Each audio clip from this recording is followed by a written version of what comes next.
गुरुजी सदा सहाय।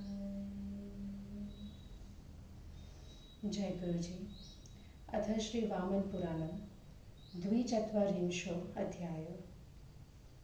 ऋषय ऊचु काम्यकस्य तु पूर्वेण कुञ्जं देवैर्निषेवितं तस्य तीर्थस्य सम्भूतिं विस्तरेण ब्रवीहिनः।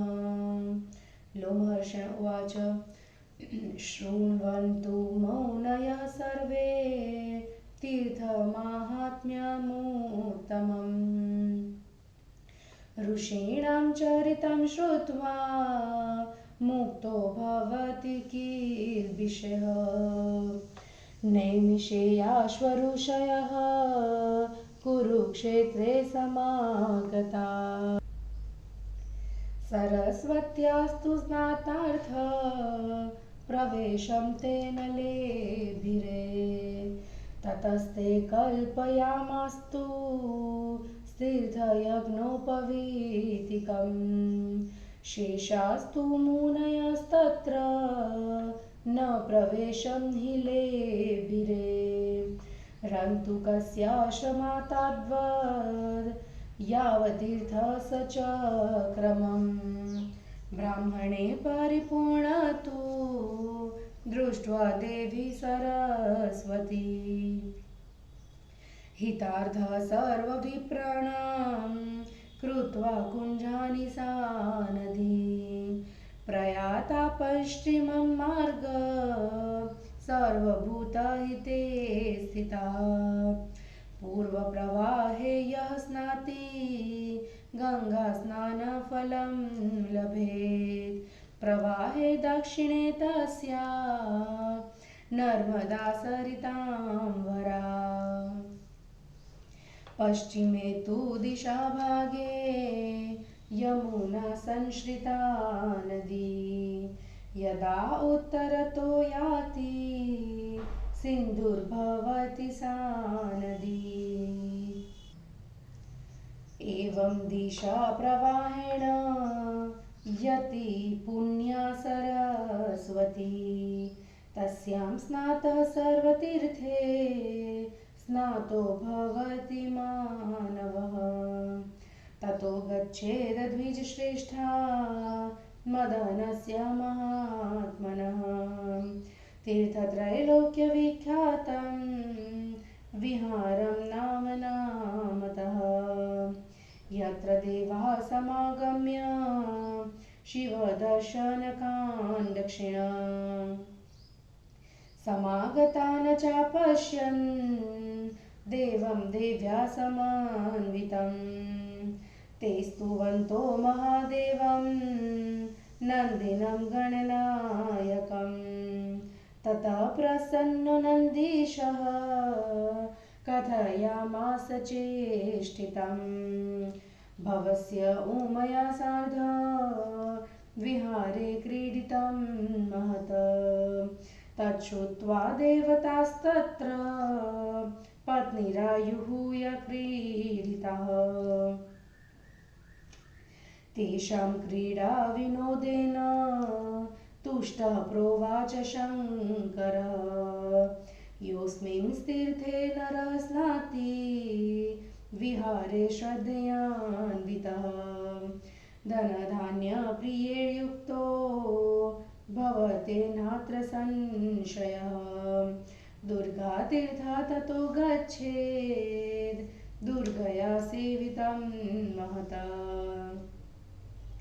यत्र स्नात्वा पितॄना पूज्यन दुर्गतिं वाप्नुयात्। तत्रापि च सरस्वत्या कूपं त्रैलोक्यविश्रुतम्। दर्शनान् मुक्तिमाप्नोति सर्वपातकवर्जितः। यस्तत्र तर्पयेद् देवान् पितृष्व श्रद्धयान्वितः। अक्षयं लभते सर्व पितृतीर्थ विशिष्यते। मातृहा पितृहा यश्च ब्रह्महा गुरुतल्पगः स्नात्वा शुद्धिमवाप्नोति यत्र प्राची सरस्वती देवमार्गप्रविष्टा च देवमार्गेण निःसृता प्राची सरस्वती पुण्या अपि दुष्कृतकर्मणां त्रिरात्रं ये करिष्यन्ति प्राचीं प्राप्य सरस्वतीं न तेषां दुष्कृतं किंचित् देहमाश्रित्य तिष्ठति नरनारायणो देवो ब्रह्मस्थाणुस्तथा रवि प्राचीं दिशं निषेवन्ते सदा देवासवासवः ये तु श्राद्धं करिष्यन्ति प्राचीमाश्रित्य मानवः तेषां न दुर्लभं किंचिदिह लोके परत्र च तस्मात् प्राची सदा सेव्या पंचम्यां च विशेषतः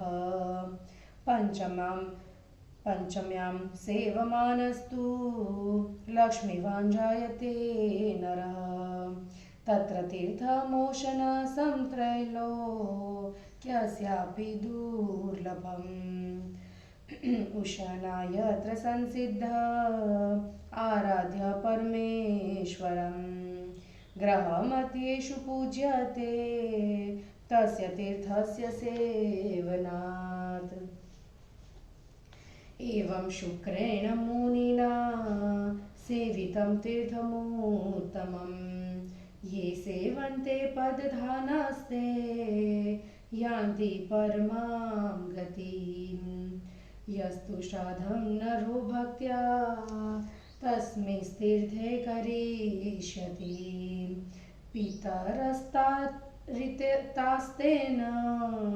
भविष्यन्ति न संशयः चतुर्मुखं ब्रह्मतीर्थ सरोमर्यादया स्थितम्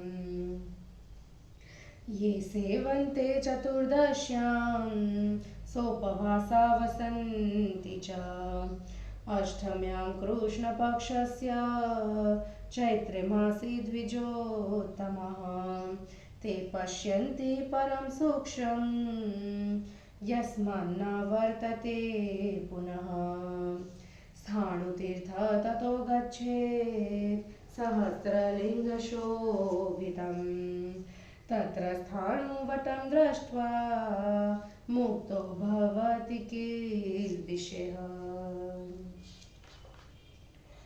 हिंदी अनुवाद।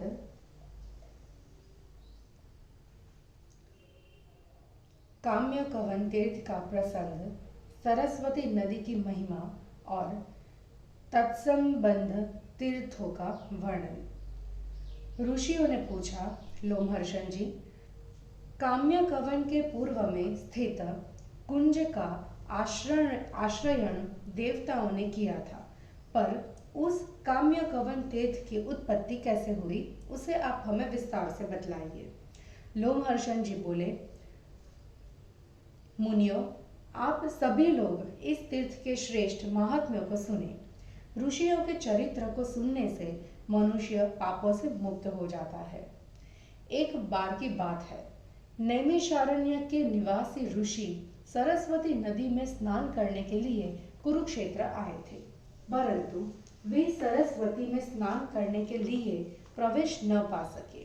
तब उन्होंने यज्ञोपवीतिक नाम के एक तीर्थ की कल्पना कर ली, पर फिर भी शेष मुनि लोग उसमें भी प्रवेश न कर सके।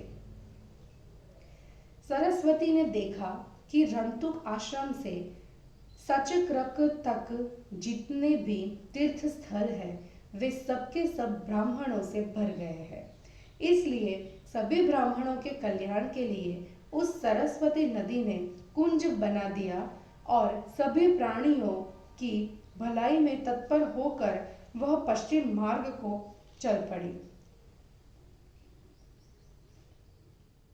जो मनुष्य सरस्वती के पूर्वी प्रवाह में स्नान करता है उसे गंगा में स्नान करने का फल प्राप्त होता है। उसके दक्षिणी प्रवाह में सरिताओं में श्रेष्ठ नर्मदा एवं पश्चिम दिशा की ओर यमुना नदी संश्रित है, किंतु जब वह उत्तर दिशा की ओर बहने लगती है तो वह सिंधु हो जाती है। इस प्रकार विभिन्न दिशाओं में वह पवित्र सरस्वती नदी भिन्न भिन्न रूपों में प्रवाहित होती है। उस सरस्वती नदी में स्नान करने वाला मनुष्य मानो सभी तीर्थों में स्नान कर लेता है। द्विज श्रेष्ठों, सरस्वती नदी में स्नान करने के बाद तीर्थ सेवी को तीनों लोकों में प्रसिद्ध महात्मा मदन के विहार नामक तीर्थ में जाना चाहिए, जहां पर भगवान शिव के दर्शनाभिलाषी देवता आए, पर वे उमा सहित शिव का दर्शन न कर पाए। वे लोग गणनायक महादेव नंदी की स्तुति करने लगे। इससे नंदीश्वर प्रसन्न हो गए और उन्होंने उमा के साथ ही की जा रही शिव की महती विहार क्रीड़ा का वर्णन किया। वह सुनकर देवताओं ने भी अपनी पत्नियों को बुलाया और उनके साथ क्रीड़ा की। उनके क्रीड़ा विनोद से शंकर प्रसन्न हो गए और बोले, इस विहार तीर्थ में जो श्रद्धा के साथ स्नान करेगा वह निसंदेह धन धान्य एवं प्रिय संबंधियों से संपन्न होगा। उमा शिव के विहार स्थल की यात्रा के बाद दुर्गा से प्रतिष्ठित उस महान दुर्गा तीर्थ में जाना चाहिए, जहां स्नान कर पितरों की पूजा करने से मनुष्य को दुर्गति की प्राप्ति नहीं होती। उसी स्थान पर तीनों लोकों में प्रसिद्ध सरस्वती का एक कूप है। उसका दर्शन करने मात्र से ही मनुष्य सभी पापों से रहित हो जाता है और मुक्ति प्राप्त करता है। जो वहां श्रद्धापूर्वक देवता और पितरों का तर्पण करता है वह व्यक्ति समस्त अक्षय पदार्थों को प्राप्त करता है। पितृ तीर्थ की विशेष महत्ता है। उस तीर्थ में माता पिता और ब्राह्मण का घातक तथा गुरु पत्नीगामी भी स्नान करने से शुद्ध हो जाता है। वहीं पूर्व दिशा की ओर बहने वाली सरस्वती देव मार्ग में प्रविष्ट होकर देव मार्ग से ही निकली हुई है। पूर्व वाहिनी सरस्वती दुष्कर्मियों के लिए भी पुण्य देने वाली है। जो प्राची सरस्वती के निकट जाकर त्रिरात्र व्रत करता है उसके शरीर में कोई पाप नहीं रह जाता। नर और नारायण ये दोनों देव ब्रह्मा, स्थाणु तथा सूर्य एवं इंद्र सहित सभी देवता प्राचीन दिशा का सेवन करते हैं। जो मानव प्राचीन सरस्वती में श्राद्ध करेंगे उन्हें इस लोक तथा परलोक में कुछ भी दुर्लभ नहीं होगा। अतः प्राचीन सरस्वती का सर्वदा सेवन करना चाहिए, विशेषतः पंचमी के दिन। पंचमी तिथि को प्राचीन सरस्वती का सेवन करने वाला मनुष्य लक्ष्मीवान होता है। वहीं तीनों लोकों में दुर्लभ औशनस नाम का तीर्थ है, जहां परमेश्वर की आराधना कर शुक्राचार्य सिद्ध हो गए थे। उस तीर्थ का सेवन करने से ग्रहों के मध्य उनकी पूजा होती है। इस प्रकार शुक्र मुनि के द्वारा सेवित उत्तम तीर्थ का जो श्रद्धा पूर्वक सेवन करते हैं वे परम गति को प्राप्त होते हैं। उस तीर्थ में भक्ति पूर्वक जो व्यक्ति श्राद्ध करेगा उसके द्वारा उसके पितर निसंदेह तर जाएगा। द्विजोत्तमो, जो सरोवर की मर्यादा से स्थित चतुर्मुख ब्रह्म तीर्थ में चतुर्दशी के दिन उपवास व्रत करते हैं तथा चैत्र मास के कृष्ण पक्ष की अष्टमी तक निवास करके तीर्थ का सेवन करते हैं, उन्हें परम सूक्ष्म का दर्शन प्राप्त होता है, जिससे वे पुनः संसार में नहीं आते। ब्रह्म तीर्थ के नियम पालन करने के बाद सहस्त्र लिंग से शोभित स्थाणु तीर्थ में जाए।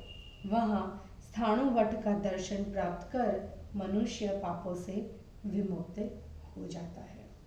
इस प्रकार श्री वामन पुराण में 42वां अध्याय समाप्त हुआ। जय गुरु।